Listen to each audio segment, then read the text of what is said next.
Hello, everybody. Welcome to Laughing Place Movie Talk, which I guess movies are back, right? Like theatrical, big movies. That's been the theme of the week, and I have not attended a CinemaCon presentation yet where they haven't said that exact phrase, and it always makes me think of Vin Diesel, or that one actor on Saturday Night Live as Vin Diesel. So, for those of you, the uninitiated, what is CinemaCon? So CinemaCon is a convention that's primarily focused on movie theater owners. So like the big chains are here: AMC, Cinemark, Regal, Marcus. It's put on by NATO, which is NATO to me always sounds like some like government military evil Which it is. I thing. mean, it is also the North Atlantic Treaty Organization. Okay, But well, this is the National Association of Theater Owners, NATO, and they don't differentiate between uh, that and the other ones. They just say NATO, uh, and so this is mostly focused on the theater owners. It's really designed to get them excited for the upcoming film slate, and a lot of it is kind of about like cross promotions on the show floor, which I have never stepped in, but the show floor has like all of the vendors that you will typically find at a concession stand. Keurig, Coca-Cola, Pepsi. I imagine there's like Jets versus Sharks turf wars going on between those two. You've got like Hershey, Tootsie, all of the big candy companies. And then anything that's like potentially new or innovative. I'm thinking of things like Cheeto cheese dust powder that you can sprinkle on popcorn. Where you go to the movie theater and you go, huh, that's new. I've never heard of that before. This is where those theater owners find out about those things. But I'm here more focused on the film slate. So I've been going to all the major studio presentations, which are in the Caesars Palace Coliseum, the same place where Celine Dion performed for years. And today was Disney's big presentation. So this was kind of the highlight of the week for me, as we are first and foremost a Disney fan site. And then we also cover other stuff.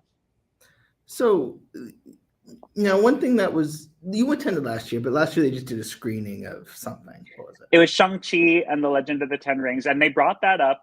And the president of NATO mispronounced it Shang. But it's been funny because Disney's not the only studio with a streaming service, but last year they were all afraid to send anyone in person. And what happened more often than not last year with studios like Warner Brothers and Disney and Paramount was they just did a screening of a film that will be playing in theaters.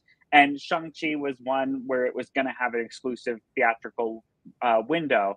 I think it lasted like 45 days or something like that, and it did really well. So they kind of talked about that in the intro, like, be nice, because if you remember, we saw Shang-Chi last year. Disney asked for our support. We supported it. We made it a huge hit. And the same thing yesterday with Warner Brothers, who owns HBO Max and just became Warner Discovery and is going under major reorganization. Nobody recapped like, oh, hey, last year, all of our movies opened day and date with a streaming release on our streaming service at no additional charge. But they did kind of plug like, oh yeah, hey, remember King Kong versus Godzilla was like the first big movie to come back to theaters and on large formats, and we released 17 films during the time frame before the movies even like ramped back up. So they kind of, I would say, tried to save face a little bit.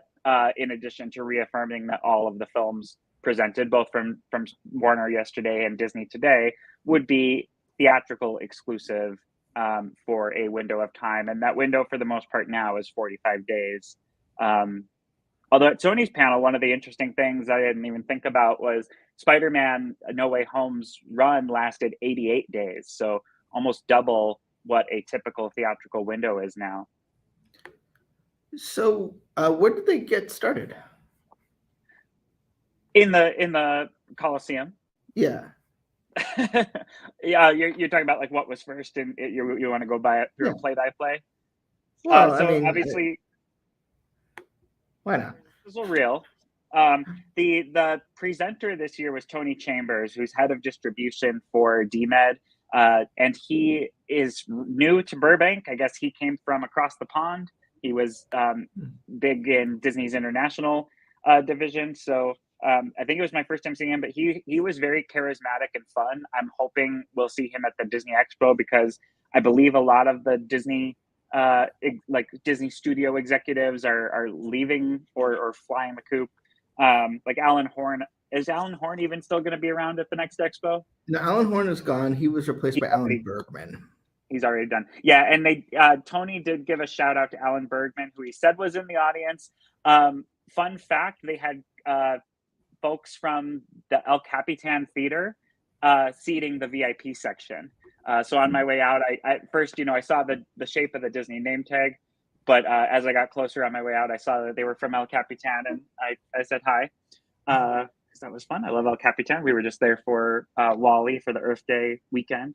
So they did a sizzle reel, as they always do. Started with the hits of the past year, and then transitioned into brief clips of upcoming things. Now, it went really, really fast, but in there were some shots from Black Panther: Wakanda Forever that I believe were brand new. Have they even released any images from it? I don't think so. It was heavy on Okoye and Shuri. And like we saw a glimpse of like Shuri putting on this like, new tech glove thing that looked really cool. We saw Okoye kind of on the battlefield getting ready for an epic Marvel fight. Some shots from Thor: Love and Thunder were in there as well. But it was also quite heavy on the slate that they presented today, which really focused on kind of the 5 big movies that'll be out.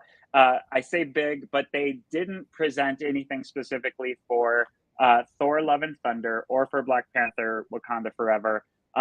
Thor: Love and Thunder just had its trailer released, so I was kind of surprised that they didn't have more that they wanted to show for that, since it comes out in July. But Doctor Strange, Kevin Feige flew out.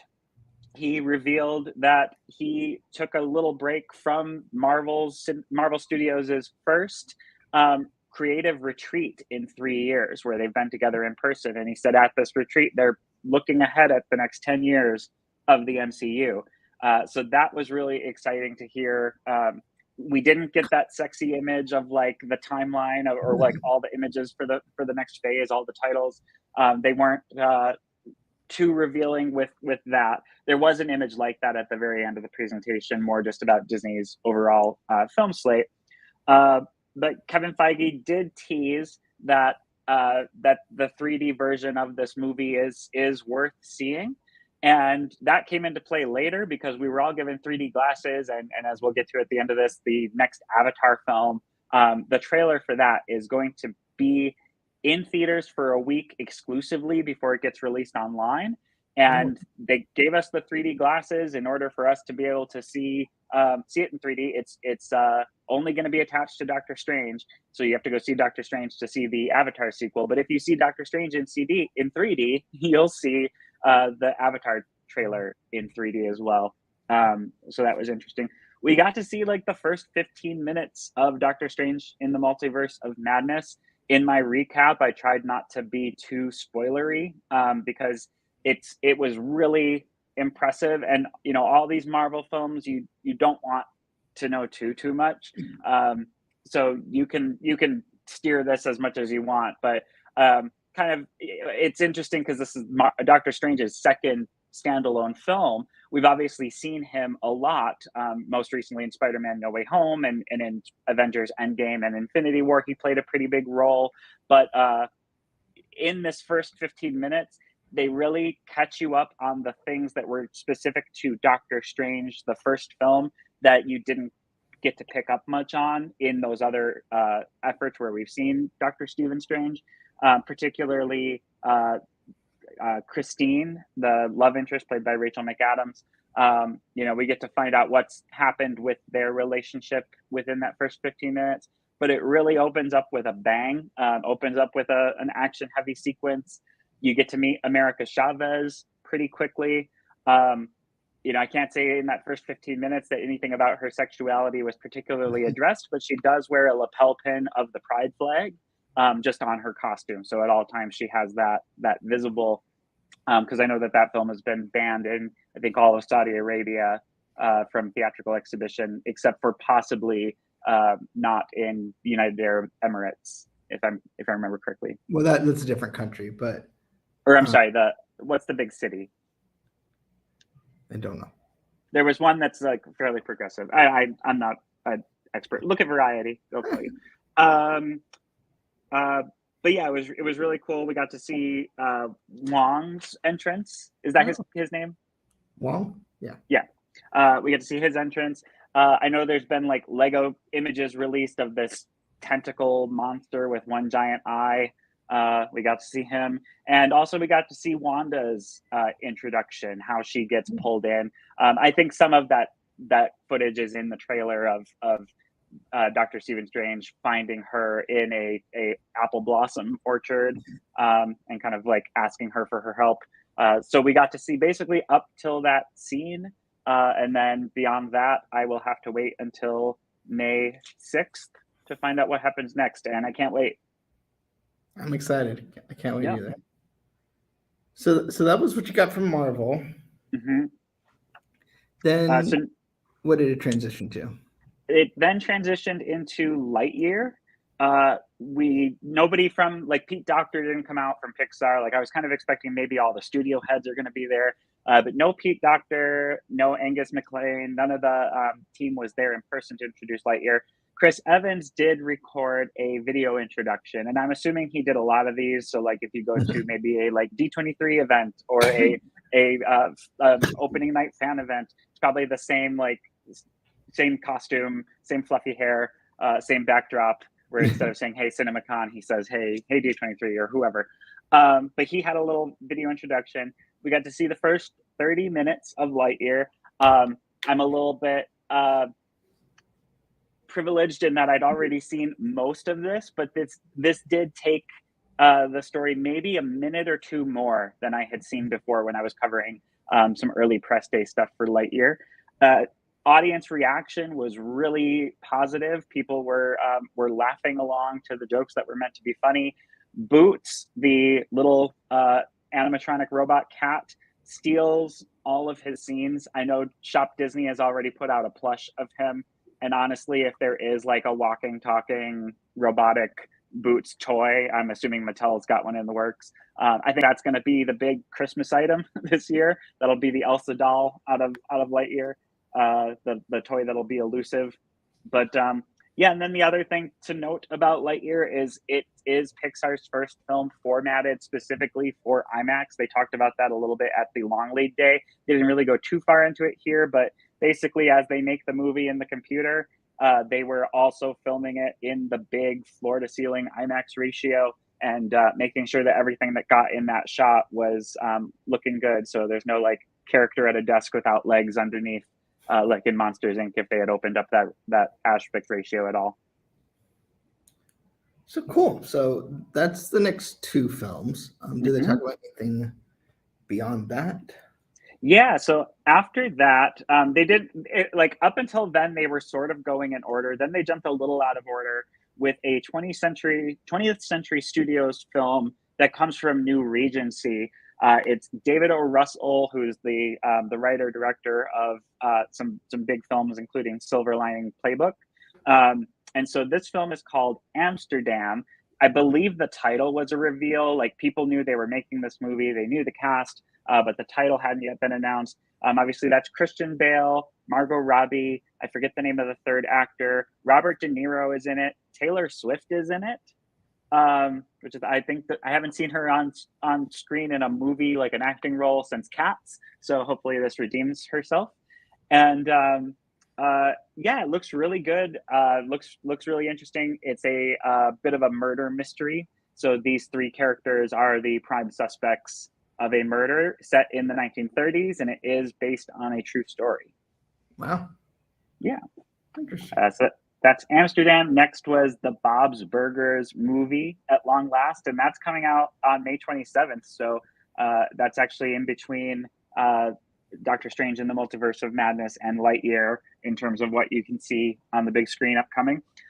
We got to see basically the opening of the film up through an introductory musical number that kind of catches you up on all of the characters and what their summer plans are. So the kids are off to their first day of school. The parents are trying to prepare for a meeting with the bank. They owe them money. They don't have the money, and then there was also a bit of a prologue setting up something mysterious that's going to happen, which we already know from the trailer and from just even the log line of the plot of the film. A water main breaks, opening up a sinkhole right outside of Bob's Burgers, so the family can't get in. So while the parents try and save the family business, the kids go off and try and figure out what caused all of this. And the song was really fun. I've not watched much Bob's Burgers on Fox, but one of the things that I will say is it's in a widescreen aspect ratio. It's in CinemaScope. Part of the fun of the show are the clever, funny puns that are names of businesses.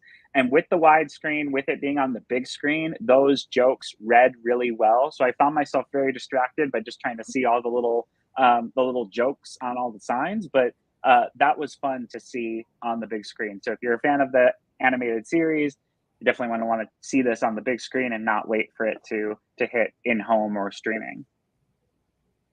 Yeah, I think they showed the same part at WonderCon, if I'm not mistaken. And that song, I mean, I'm not familiar with Bob's Burgers, but that song is very welcoming. Yeah, the song was fun. I enjoyed it.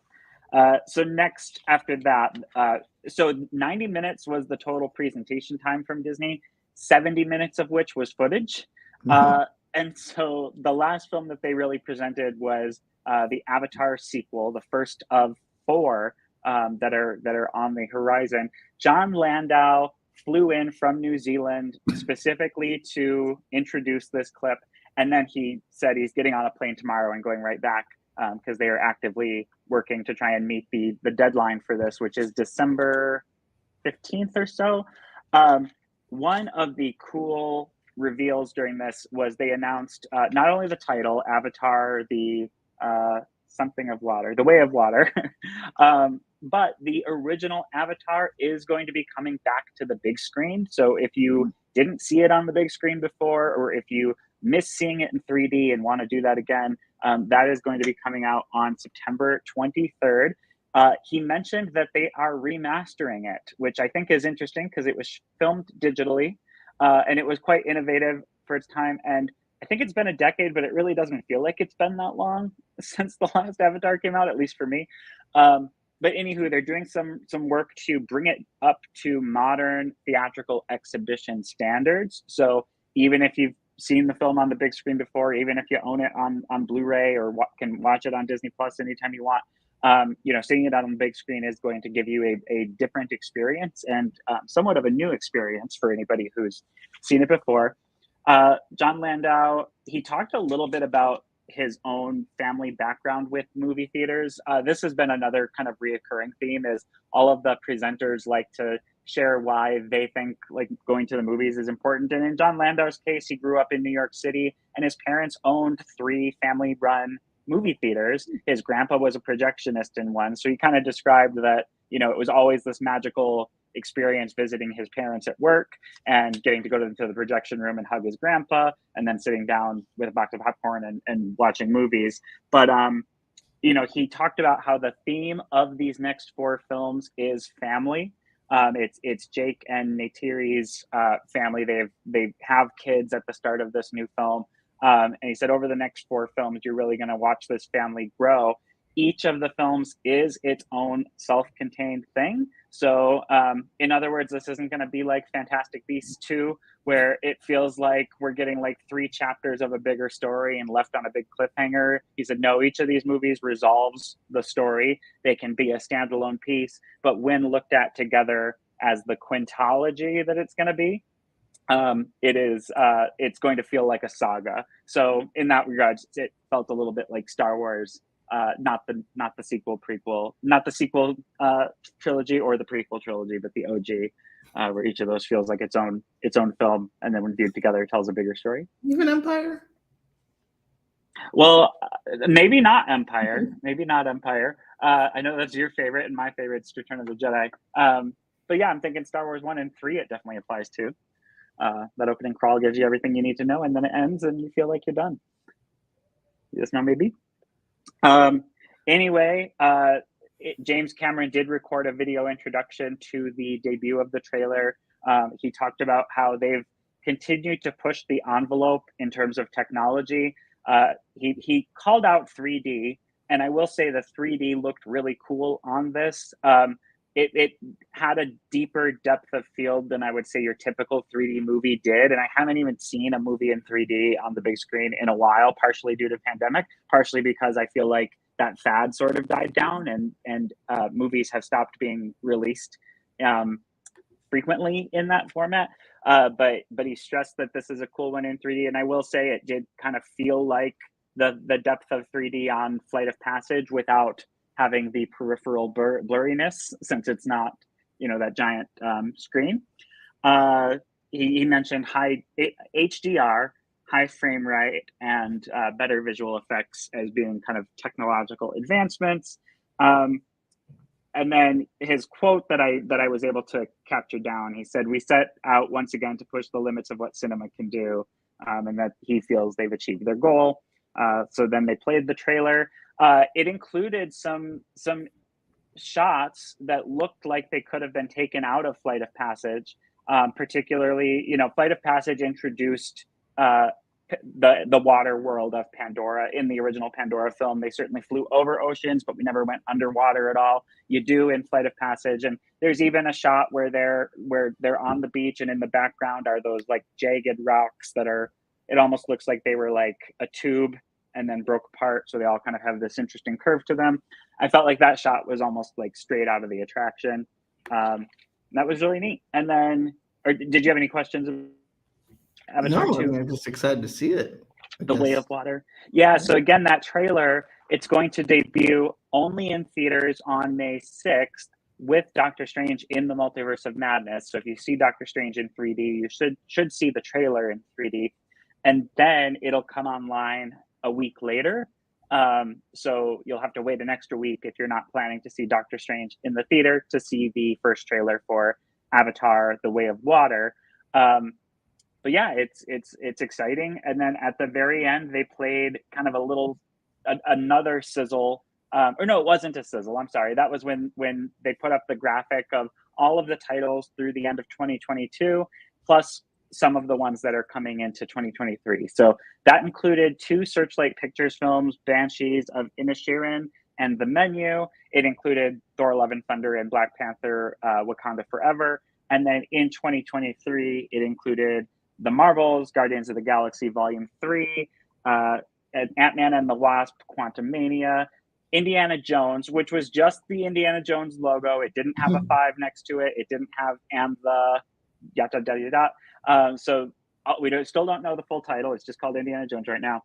That graphic also included The Little Mermaid and The Haunted Mansion, but there was no imagery shown outside of the logos for both of those, which I think we've already seen. Oh, it's exciting. Yeah. And the movies, the popcorn. Starts again in just a couple days. The second concession stand that's never been opened. The kid at the bathroom with his pants all the way down. The movies. So, you've done Warner Brothers, you've done Sony, you did Neon, so you still got Paramount and Universal coming up, right? Universal is tonight, Paramount tomorrow. And Paramount, interestingly, is not doing a showcase like all these other studios are doing this year, but they are showing Top Gun Maverick. So I think that movie hits theaters next month, and so we'll be one of the first audiences to get to see it in person. It's always funny when they tell us first audience, but then they'll talk about like a testing screening that they did. That was the case with Elvis. Baz Luhrmann from Warner Brothers came out and plugged his new movie, the Elvis movie, and mentioned like, you guys are the first ones to see any of this. And then he was like, oh yeah, we were worried about how this would play, and we screened it in Texas and it went over real well. And it's like, okay, but you just told us we were first.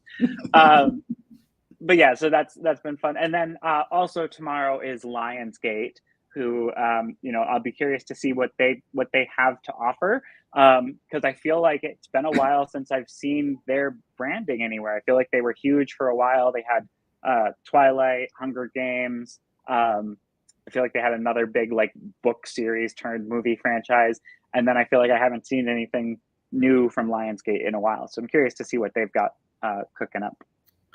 Well, I'll let you get back at it. You got a lot to do. You got a lot of movie clips to see. But thank you so much for telling us all about what Disney shared today. Yeah. And you can go see our coverage of Doctor Strange and the Multiverse of Madness. Our review will be up Tuesday morning. So be excited for that. Thanks. Well, take care. Thanks, you too.